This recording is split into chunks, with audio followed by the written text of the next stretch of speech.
before getting started here. I don't think tonight's lecture will take too long. Um, hopefully around the 30 to 40 minute mark. Yeah, for everyone who's coming in, um, we so this is just going to be the lecture on photolithography. This lecture used to be longer. It used to encompass photolithography and etching, but we decided for the sake of time, so that we don't take up too much of your night, and considering that this is virtual and after a full day of class, we know that would probably be a little bit much to ask you to sit for another full-length lecture, so we did break them up into two separate lectures. And then while everyone is in here, thank you if you've already signed up for the Arduino project for a team. The sign-in is, or the sign-up Google Sheet is in the chat if you just scroll up a little bit in the group meet. A few of you have already signed up for that, so thank you. Next Monday at the same time that we usually have meetings, we'll have another Arduino project. So if you did not show up to the last meeting, you can show up to that meeting and we'll talk more about it in greater detail, and we'll start moving forward with things. So I'm done with all that, Colin. So whenever you're ready to start, you can go ahead. Yeah.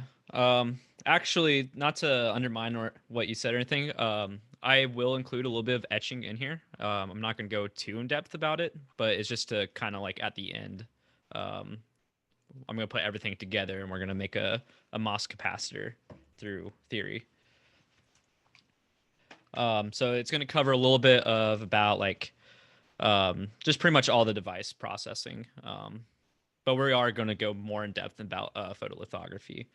So yeah, I think everyone's about here. So I'm going to go ahead and share my screen here. Just get everything pulled up. Okay. All right. Oh, wait a minute. You're probably seeing the presenter view, aren't you?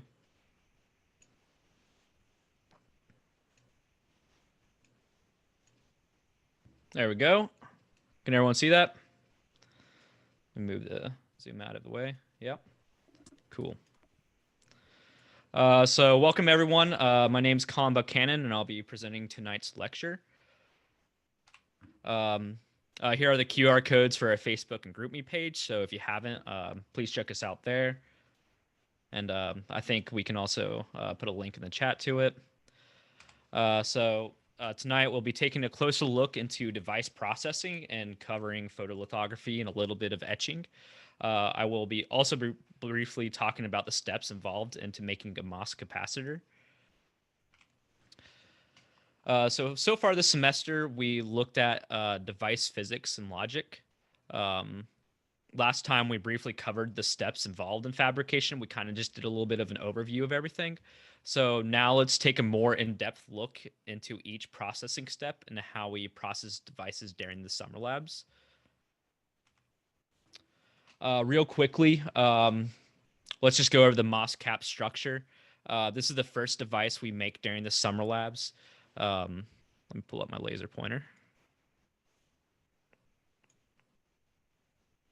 This reduction. I'm sorry, what was that? Nothing? Okay. So this is the first device we make during the summer labs. It consists of a silicone body with a silicone dioxide layer and a metal deposit on top, which acts as the gate. I call it the gateway device because it isn't too widely used by itself, but instead it's used as a much more in a much more slightly complex MOS transistor or MOSFET device, as we can see down here. From last time, we briefly talked about thermal oxidation. Essentially, this is the process that involves developing an oxide layer on the substrate, and it is used to insulate the semiconductor and help prevent unwanted impurities from diffusing into the substrate. For silicon oxidation, there are two main methods. We have dry and wet oxidation, both having their pros and cons on the process. At the initial stage of oxidation, the oxidizing species that either being oxygen or water vapor, will react with silicone atoms at the surface. This results in the growth of a thin SiO2 layer, silicon dioxide layer. Um, Now, to oxidize the silicone further, the oxidizing species must diffuse through the SiO2 layer to the SiO2 interface. So, looking at this diagram here, we have our bare silicone. After thermal oxidation, we're going to form a thin layer of oxide. And then to further develop the oxide, the oxidizing species has to like diffuse through this SiO2 layer to the silicone interface. Um, so about 55% of the oxide will be above the wafer, and 45% will actually be into the silicone surface. Dry oxidation is usually used to form thin oxides in a device structure because of its good silicone and silicon dioxide interface, whereas wet oxidation is used for thicker layers because of its higher growth rate. And typically during the summer labs, we use dry oxidation for this reason. So with that being said, now let's take a closer look into litho and etching. So I'm always interested in the history of how things are developed, and just like most words in science, the name kind of gives away the definition. So photo meaning light, litho meaning stone, and graphy meaning to write. So pretty much photolithography means to print with light. And this process was invented by a French chemist and photographer, Alphonse Pointvin, in 1850 when he combined light with just traditional normal lithography. And it led to the first photograph of the Luxembourg Palace. And he did this by using like a negative on a glass.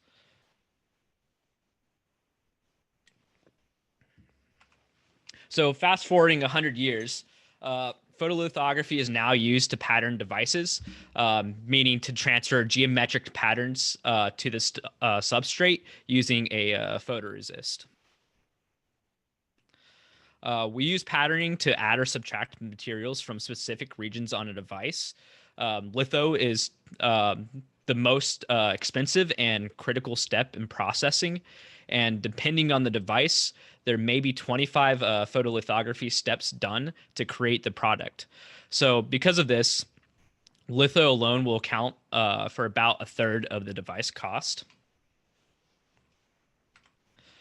And this is just the common photolithography life cycle of a wafer. You know, we start off with some surface prep into applying the photoresist, leading into alignment and exposure, development. Then we'll etch and do material deposition, and finally into liftoff and inspection. So, depending on the complexity of the device, this cycle will be repeated multiple times, with occasionally 2 or more litho steps being done per cycle. Um, so now let's kind of take a closer look into like each of the steps. So first off, we have surface preparation. This is done to clean the device and remove any previous residue from processing. This can be done before and after oxidation. Um, so in the lab, we will typically do a acetone rinse into an IPA with a DI water bath, and then we'll dry the wafer off with a nitrogen blow. Surface prep is extremely important. The cleaner the device, the better the product. You know, a dust particle is about, I want to say like 25 microns in size, and our device that we're developing will have features of roughly 5 microns. So you can kind of see that if the wafer has an abundant amount of dust or dirt on it, it can get in the way of creating those smaller features. Step 2 is the application of the photoresist.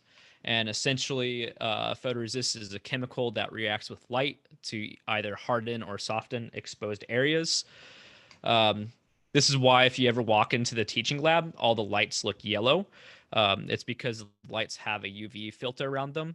So that way it prevents any unwanted reactions with the photoresist. And there are 2 types of photoresist. There's negative and positive. So negative photoresist hardens where it was exposed to, and positive photoresist does the opposite, where it hardens the areas that weren't exposed to. This chart represents different characteristics of negative and positive photoresist. In the teaching lab, I think we use AZ1512 as our positive photoresist and the 2000 series of Inloff as our negative photoresist. Um, both types of photoresist will have different properties and resolutions, and also they can change depending where you source them from. But typically, this holds true for most photoresist. So we can see that positive photoresist has a better resolution limit, but it's more expensive. Where negative photoresist has a worse resolution limit and it's less expensive. So how do we actually apply the photoresist? Well, we apply the photoresist by spin coating. So the wafer is held onto a platform by a vacuum, and it is then spun with a photoresist on it. There's two different types of styles of spinning. There's static spinning, where you apply the photoresist on it, and then, oh, I'm sorry. There's, you apply the photoresist on the wafer first, and then you spin the wafer. And then there's dynamic spinning, where the wafer's already spinning, and then you apply the photoresist. In the teaching lab, you apply the photoresist with a pipette. So we'll do both static and dynamic spinning. Just depends on whichever one you're the best at. They do have a dynamic and static spinning do have their pros and cons, but typically, for our purposes, whichever one gives you the most uniform coat and whichever one you're the best at, that's the one you should go with. The thickness of the photoresist is indirectly proportional to the square root of the angular velocity. So the higher the angular velocity, the lower the thickness. So this is just different stages the wafer will go through per revolution, and we can have different defects from the photoresist. I gotta move my zoom out of the way real quick. So here we can see that we have an edge beating effect occurring, and this is just the residual ridge and resist at the edge of the wafer. We can have striations, which are variations in resist thickness, which we can see at this stage. And this is typically due to non-uniform dyeing of the solvent during the spin coating. And we can also have streaks, which are radial patterns caused by hard particles whose diameters are thicker than the photoresist. So if the wafer is particularly dirty, as I mentioned before, you can get streaks in the photoresist. And also, if there's a lot of air bubbles in the pipette, you can get streaks. And after we apply our photoresist, our cross-section of our device is going to look something like this, where we have our silicon body, our silicon dioxide layer with a photoresist on top. So step 3 is to do a soft bake. It is used to densify the resist after spin coating and helps with light absorbance of the photoresist. In the teaching lab, we use a very expensive and very uniform hot plate, which is seen right here. You can overbake the wafer if you're not careful. This will make the resist less photosensitive, and you can also underbake the wafer. A typical mistake in the teaching lab is to underbake the wafer, and sometimes not even to bake the wafer at all. The problem with this is that we use a contact aligner, so meaning that the mask set makes contact with the wafer, and if the photoresist is not hardened enough, the wafer will stick to the mask after exposing it, ruining your device. And then you have to do the acetone IPA and then water rinse on the mask itself as well. Step 4 is to expose the photoresist. So masks are used to produce a pattern on a substrate. The mask contains the desired device patterns on it and has chromium layers inside the mask, which provide a strong surface to prevent light penetration. Masks are fairly expensive because they need to have really good resolution, and they will contain a large and small or fiducial alignment features on them. So when we go do alignment, we can make sure our wafer is centered properly. Here's an example of a large alignment features. Uh, so after the first round of litho and exposure, our wafer is going to have these alignment marks on them. And this is from the first mask. And below here is mask set number 2, where it has the negative of the cross and a B. So combining these two and going through the alignment process, we're just aligning the second mask set to the wafer, and then after exposure, our final alignment's going to look something like this. You know, theoretically, it's a little bit harder. It's easier said than done, honestly. Um, and then, so on our current mask set, we have these fiducial marks or small alignment features. These features are typically in the size of 5 microns and above.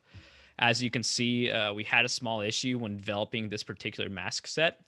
We made some of the features too small when designing the mask. So when we went to send the file to be printed, some of the features sort of blobbed together.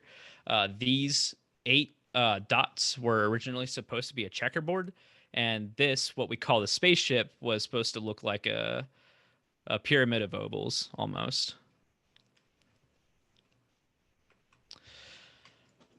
So there are different types of liners. As I mentioned previously, in the teaching lab, we use a contact aligner. So the mask will make contact with the photoresist, and there's also a proximity aligner where the mask is above the wafer and doesn't make contact, and then we have a projection aligner where it's held above the wafer and it uses optics. Sometimes I believe it could be this is either just another lens, or I think now people are using water to do this. From this, we kind of see that the projection aligner is a great choice from when needing to expose multiple wafers or a high amount of wafers with relatively low defects and high resolution. However, for our purposes, the contact aligner does a relatively good job because it has a good resolution and gets the job done. So to actually align the device, we can move the wafer in the X, Y, and theta direction with macro and micro tuners. With the aligner in the teaching lab, I know that the theta direction is kind of finicky because sometimes when you turn it, so the theta direction is just, it spins the wafer around. But sometimes when you move it, it will also move in the X and Y direction. So it's kind of like a differential equation you have to solve in your head while doing it. Just practice is required for it.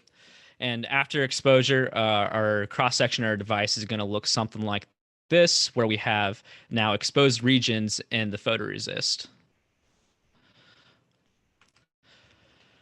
So step 5 is now to develop the wafer. So soluble areas of the photoresist from exposure are developed away, and it leaves the desired structures.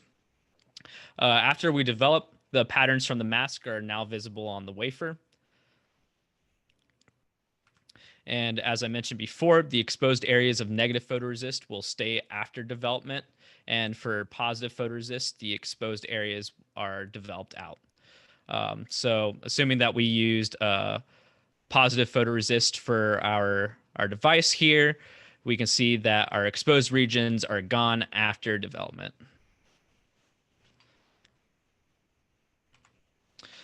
Step 6 is the hard bake. So the hard bake or post bake is used to harden the developed photoresist. It helps in removing any extra solvent or developer that may have been on the wafer and is required for wet acid etching or BOE. Depending on the temperature of the bake, we can adjust the sidewalls of the angles here. So we can see that with increasing temperature, the angle of the wall here is increasing. And I think in the teaching lab, we usually just do 110C on this. Step 7 is to inspect the wafer to make sure that everything is aligned well and that alignment marks are visible and usable. here. So we want to make sure that everything's well aligned. We don't want anything that's misaligned or that looks like it needs to be adjusted that way. So when we do our final exposure, our device is going to have our testing pads in the center and one's not off of the if it's off alignment, we might short circuit the device. Um, Here's an example from when I was in the lab. You know, the wafer on the left here is an example of a wafer that didn't make it past the inspection. We can see that the fiducial marks are kind of like they're not very good. They're pretty much non-existent here. Um, and so I think our issue is that we actually did a post bake for too long, and then we also developed too long to get this. Um, so we had to restart the entire device. But on the right here, this is an example of a good wafer. You know, we had a little bit of some alignment issues, but besides that, everything was pretty well centered, and you know, our fiducial marks are there, and you can clearly see them. So the next step is to either etch or do material deposition. I'll be focusing more on the etching, and then I will briefly touch the additive process at the end. There are multiple methods of etching wafers. During the summer lab, we do a mixture of dry and wet etching. Wet etching is etching through the use of BOE, which stands for buffer oxide etchant. Essentially, it's a mixture of HNO3 and hydrofluoric acid, and is used to etch away the exposed oxide layer. Wet etching is a relatively fast process, I want to say, when you compare to dry etching. And it's also, but it's limited to like feature size of 3 microns or greater. Now, for physical dry etching is the use of plasma to etch the layers. Essentially, the process energetically bombards the surface with ions, influencing the chemical process of etching. So we can see that here we have some plasma, and it's attacking the surface of the silicone. So interesting enough, the ions don't typically etch the layer, I believe. I think it's the radicals formed by the ions, which produce a volatile product, and it kind of lifts away the silicone. So like I said, the plasma hits the silicon wafer at high energy to knock off silicone atoms on the surface. And here we can see, and in this figure, we can see that the plasma atoms are hitting the surface. And here we can see that the silicone atoms are being evaporated off the surface. So like I said, it's just you're bombarding the silicone surface with ions, and it evaporates off the silicone atoms. So for chemical dry etching, instead of bombarding the surface with ions, we use different gases to more or less abduct the silicon atoms. So kind of like the same thing, we have reactive ions attacking the silicon atom, or attacking the silicon substrate here. And then in figure B, a bond is being formed with the silicon atoms, and it's lifting away. So some of the ions that are used in chemical dry etching is, I think, tetrafluoromethane, I think sulfur hexafluoride's one, chlorine gas, and I think you can also use fluorine. But the main takeaway from here is that instead of like energetically bombarding the surface, you're just using chemicals to abduct the silicon atoms from the surface. Now, the RRE process, or reactive ion etching, is kind of like a combination of both the physical and chemical process. So in the RRE process, cations are used and are produced from reactive gases, which are accelerated with a high energy to the substrate, and it's like I mentioned, both. It's kind of like a mixture of the two. So we have plasma and we have the reactive ions, and it's attacking the silicone surface. Here we can see that in figure B, we have some of the silicone surface are just, or I'm sorry, some of the silicone atoms are just being bombarded off from the plasma, and some of the silicones are being abducted by the chemical etchant. So typically, RE gases for silicone are I think you can also use sulfur hexafluoride. I think CF4 is one. And I think for this also in the teaching lab we use for our plasma we use argon gas. And this diagram is just the different types of cuts you can kind of expect from the etching process. And so we can see that from wet etching, it definitely has a different effect than dry etching. For the isotropic, they kind of look the same, but when you go to anisotropic, you can definitely see a difference here. And after our etching process, our wafer is going to look something like this. So we still have the bare oxide layer here that, remember, we didn't have photoresist right here, so there our bare oxide layers etched away. We still have a upper photoresist layer, and we still have our silicon body. Now, realistically, you're going to get some of these features here. So this wall might be curved in a little bit from the etching process. And some of the silicon also might have etched away as well. Now, so there's different etching terminologies that's pretty useful to know. So we have the etchant rate, which is the amount of material removed over time. We have the selectivity, which is the rate of the first etchant material over the rate of the second etchant material. We have that that kind of undercut, which is if I go back to the next or the previous, these are the different types of cuts you can get. So undercut is the amount of lateral etching beneath the mask material. We have isotropic etching, which is etching is nearly identical in all directions, and we have anisotropic, which is it exhibits different values in different directions. So now a really good question when it comes to etching is how might the etch process know when to stop etching? And the answer is that some of the etch steps will have a etch stop layer underneath it that will allow that pretty much will have a very low etch rate to the etch chemistry. But if we, I think for wet etching, some etches are simply just time based on known rates. So in the lab, I think we'll etch for like 5 minutes, and after 5 minutes, you pull out your wafer. You put some water on it. You make sure that the water doesn't bead up. If it does, then you got to etch for a little bit longer. If it falls off, then you're pretty much good to go. So after etching, we want to remove the leftover photoresist by stripping it away. In the lab, we use a chemical called PRS 3000, and it's comparable to acetone. However, PRS 3000 is a little bit safer to use than acetone.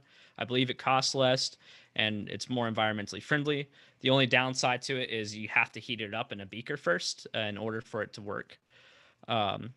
So after stripping the photoresist, we can see that we have our silicone layer, and now we have our etched oxide layer.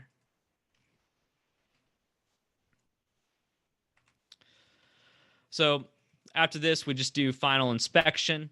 We make sure that the photoresist has been removed. We make sure that all the alignment features are looking good and that everything's properly aligned. And we're also checking for different defects. During the process, if the environment that you're not working in is very clean, sometimes you can get some dust on the wafer, and it can cause different types of effects on it.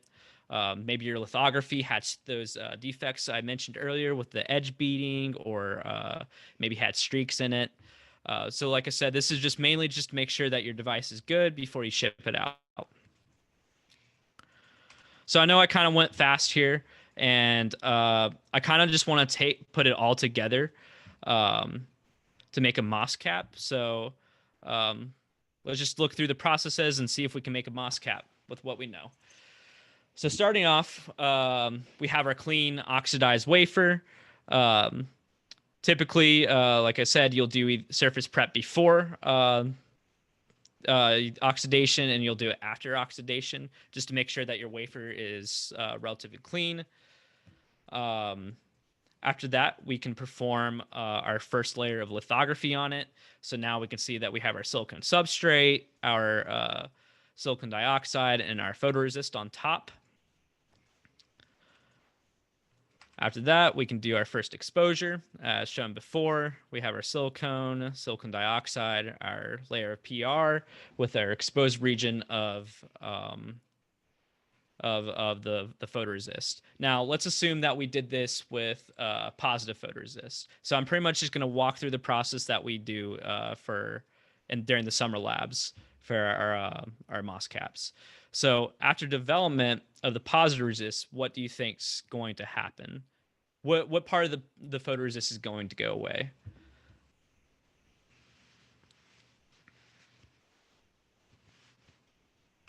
Well, the developed or the exposed area is going to go away with the positive photoresist.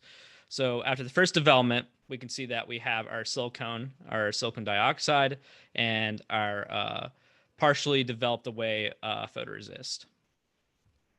So after development, we go into etching, and we do a wet etch at this step. And so we etch with our BOE, which is the mixture of the HNO3 and hydrofluoric acid. Obviously, when we're working with hydrofluoric acid, there's some precautions we have to worry about. We have to make sure that you're wearing proper PPE and everything's safe. And this is also a process that you can't work alone on it. You have to have 2 to 3 other people around you just to make sure, more eyes to spot any potential dangers. So after our first wet etch, or after our wet etch, we're going to see that the bare silicon dioxide portions of our device here has etched away, and just leaving with the photoresist on top. So after wet etching, we go into stripping. So we just strip the PR right off. Like I mentioned, we use PRS 3000 to do this step. So now we have our oxide layer and our semiconductor layer. Now remember, MOS stands for metal oxide semiconductor. So we still need to add the metal layer on top of the oxide. And to do this, it's not as simple as just putting the metal on top. We have to make sure there's a few steps involved as well. So we actually have to do a second layer of lithography on it. And this time, we're going to use negative photoresist on it. So we apply our negative photoresist through spin coating. And we can see that we have our silicon substrate, our silicon dioxide, and our negative photoresist on top of the wafer. And after our second exposure, we can see that it's the same exposure regions, except for this time, this is negative photoresist. So when we go to develop this wafer, the areas that weren't developed or weren't exposed are going to go away. So this entire area right here is exposed photoresist. I just labeled it. It's just easier to see with this as being red. So after, like I mentioned, after second development, we have our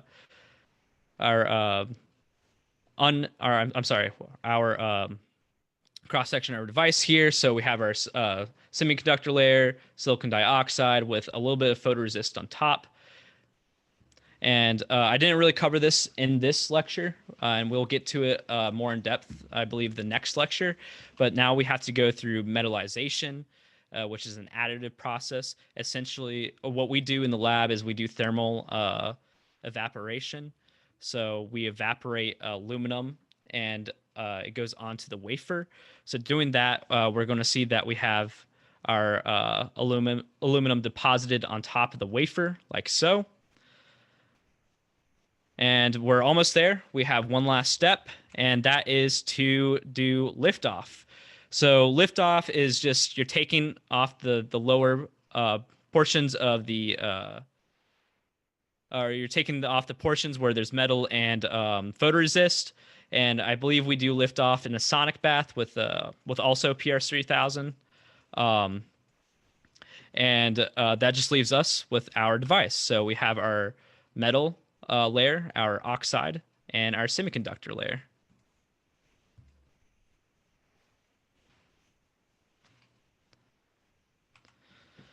Um, so there's a few things that we can also talk about further, and we might touch a little bit more on it next lecture. And that's just improving device performance. Um, last year we showed this video, and I can also post this video in the chat and in the group me as well.